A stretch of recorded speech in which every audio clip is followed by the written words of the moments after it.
Bismillah ar-Rahman ar-Rahim, chers auditeurs, chers téléspectateurs, bienvenue dans votre programme Chemin croisé. Je suis ravie de vous retrouver pour un nouvel épisode de ce programme. Notre personnalité est notre plus beau vêtement et toutes nos attitudes, nous les puisons et nous les tirons de cette personnalité qui nous fait et que nous faisons aussi. Lorsque nous sommes bons, bienveillants, généreux, indulgents, affectueux, et lorsque nous travaillons pour l'être, eh bien, nous œuvrons pour notre bien-être ici-bas et pour notre bien-être dans l'au-delà. Tous ces comportements généreux, aimables, nobles et sincères nous rapprochent de celui qui possède les plus beaux noms. Et parmi ces noms, Al-Halim, Al-Wadoud, Al-Rahman, Al-Karim et bien d'autres. À nous, et à l'image du Créateur qui a lui-même inspiré, enseigné et éduqué notre prophète au bien et à la justice, de faire de notre mieux pour participer à promouvoir ces qualités et inhiber toutes sortes de comportements contraires à leur déploiement. L'un des plus beaux concepts qui fait tourner le monde et les cœurs, en l'occurrence l'amour, et au final, ce qui nous rapproche profondément de Dieu, c'est justement l'amour. Mais un amour se travaille. On le travaille, on le décide, on décide d'aimer. L'amour est sage, l'amour pense, l'amour admire et respecte. L'amour n'est pas la passion de l'instant, il est la constance, il est tout ce qui est régulier, qui se permet, la mesure, la pleine conscience, il est la régularité qui se travaille, il est la lucidité qui accepte Dieu. Dieu, savant et omniscient, commande et ordonne d'être aimé de la façon dont lui-même l'indique et le précise. Il explique tous les chemins qui mènent à son amour. Et ils sont nombreux et ils sont multiples. Ils peuvent bien entendu être différents, mais ils exigent tous la sincérité au moment de l'action, ainsi que l'humilité et la conviction. Ces mêmes chemins permettent de nous aimer les uns les autres, et le croyant qui aime Dieu aime s'adonner à ses prescriptions, respecter ses commandements, partager avec ses serviteurs et cultiver le regard aimant de l'autre. Ce croyant-là, il est sincère face à celui qui sait. Il est sincère non pas par peur, mais par crainte révérentielle, parce que la crainte révérentielle, c'est le respect et l'amour en même temps. Le croyant vit son amour en Dieu. Certes, celui qui aime invoque et ne se lasse pas, qu'il obtient ce qu'il désire et souhaite ou ne l'obtienne pas. Il continue à demander, à espérer, à prier. Celui qui décrète, celui qui décide et celui qui sait. Parce que ce croyant-là, il sait que quand il prie, invoque et loue, il a déjà été écouté. Car il sait que si Dieu lui permet de le louer, de l'invoquer, il a déjà été aimé. Car il sait ces paroles de l'un des califes, des paroles vraiment magnifiques, écoutez-les. Peu m'importe si ce qui m'arrive me plaît ou me déplaît, car j'ignore où gît le bien. Oui, quoi qu'il arrive, même quand on ne sait pas, eh bien Dieu sait où réside le bien. Et l'homme ou la femme de foi ne se résigne pas, mais comprend. Celui qui aime, prie et trouve son bonheur dans les prosternations, dans les génuflexions. Il profite de ces moments d'intimité, de prière à Dieu, pour se confesser à Dieu, se recueillir et implorer Dieu.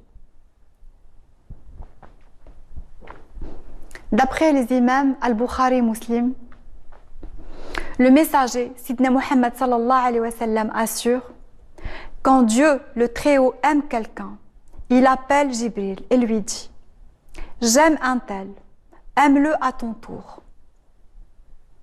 Jibril aime cet être et crie aux habitants du ciel: Dieu aime un tel, aimez-le vous aussi. Cet individu devient ainsi aimé des gens du ciel et de la terre. Tout être humain aspire à être aimé des gens. De cet amour, tous avons besoin. Lorsque nous prenons conscience que seulement en étant aimés de Dieu, nous parvenons à être aimés des gens, alors nous nous efforçons moins à vouloir leur plaire et nous accomplissons de bonnes œuvres, on les accomplit dans le seul but de plaire à Dieu, qui, proche de ses serviteurs vertueux, ne cesse de leur donner de son amour et de son pardon. Les prophètes étaient si proches du protecteur que même face à des épreuves difficiles et pénibles, dures, ils ne désespéraient pas. Le sentiment intense de la présence divine, la foi et la certitude les apaisaient. Cette sensation de proximité au divin, eh bien, elle calme toute angoisse et permet de faire et de subir des choses incroyables. Cette confiance, elle a permis à Sidna Ibrahim de subir patiemment l'épreuve du feu. Elle a permis à Sidna Mohammed sallallahu alayhi wa sallam de dépasser toutes sortes d'insultes. Et chaque prophète, fort de sa foi, a pu vaincre par le bien toute forme de mal. Lorsque Dieu est ainsi proche du croyant, il le protège et exauce toutes ses demandes, ses prières, ses invocations. Ces êtres pieux, on arrive, selon leur degré de foi, à percer la vérité des choses et à regarder avec l'œil du cœur. Il est important de prendre le temps parfois de s'isoler, ne serait-ce que quelques instants, et de méditer sur la création, parce qu'il est nécessaire de faire le vide dans son esprit pour ensuite se reprendre et réfléchir avec lucidité à ce qui importe vraiment. Ce genre d'exercice méditatif, spirituel, permet d'oxygéner son cœur, de l'animer et de nourrir son âme. Et tous les prophètes s'adonnaient à cette pratique. Une fois, alors qu'Ibrahim réapparaissait suite à une petite période d'isolement, il lui fut demandé « D'où viens-tu » Ibrahim répondit « De l'intimité avec Dieu ». Aussi, quand Rabi' al-Adawiya, célèbre pour ses judicieuses paroles, fut interrogé et questionné sur le moyen qui lui permettait d'accéder à ces états de piété et de méditation intense, qu'est-ce qu'elle dit? Elle répondit tout simplement « Je ne me mêle pas de ce qui ne me regarde pas. Je reste toujours dans l'intimité de l'Éternel. » Cette déclaration est tellement vraie. Assurément, si nous voulons être proches de Dieu, si nous désirons avoir un cœur rempli de foi, si nous aspirons à avoir la douce certitude qui apaise et si nous convoitons l'amour et la paix éternelle, nous devons commencer par nous mêler de ce qui nous regarde uniquement et pas de ce qui ne nous incombe pas. Comment peut-on œuvrer pour être à proximité de l'Éternel et nous occuper de tout ce qui n'est pas de notre ressort? En effet, il est de notre devoir d'aider, de porter secours aux gens, mais cela ne signifie pas que nous devons nous immiscer dans leur vie. Rabi' al-Adawiya restait proche de Dieu dans la discrétion et dans le respect de l'autre, et c'est le message prophétique, c'est le message coranique, c'est ce que le prophète a promu. C'est ainsi que Dieu nous recommande de nous comporter. Ressentir la proximité divine est difficile pour ceux qui agissent différemment de ce qui est conseillé et recommandé. Seuls ceux qui purifient leur cœur atteignent la certitude, comme Rabi' al-Adawiya qui vécut dans la certitude et la pureté. Cependant, probablement, nombreuses sont les personnes intimes avec Dieu, des personnes que nous croisons sans le savoir sur nos chemins, ces êtres et des êtres que Ali ibn Abi Talib a décrit de la sorte. Il dit d'eux: ce sont des hommes à qui la science a permis d'accéder à l'essence des choses. Ils ont atteint le degré de la certitude. Ils trouvent aisé ce qui pour les autres est ardu. Ils vivent en intimité avec ce dont les ignorants s'éloignent. Ils vivent dans le monde avec leur corps, alors que leur âme plane dans les hauteurs. Ceux-là sont les vrais lieutenants de Dieu sur terre, les héros authentiques de sa religion. C'est magnifique. Ressentir la présence de Dieu, c'est être satisfait de son décret et c'est être en conformité avec ce qu'il décide et peut-être pouvoir être parmi ces hommes que l'imam Ali a décrit. Inch'Allah. À ce propos, il serait intéressant de citer 2 hadiths édifiants pour une meilleure compréhension de ce qui a été dit. 1. D'après Abu Darda, le prophète Sidna Muhammad sallallahu alayhi wa sallam dit: le sommet de la foi, c'est la constance face aux arrêts de Dieu et la complaisance envers ses décrets. Deuxièmement, d'après Al-Hakim, le messager, Sidna Muhammad sallallahu alayhi wa sallam, enseigne également: celui qui veut savoir la place qu'il a auprès de Dieu, qu'il s'interroge sur la place qu'il réserve à Dieu auprès de lui. Dieu accordera au serviteur un rang auprès de lui qui correspondra au rang que le serviteur aura réservé à Dieu dans son cœur.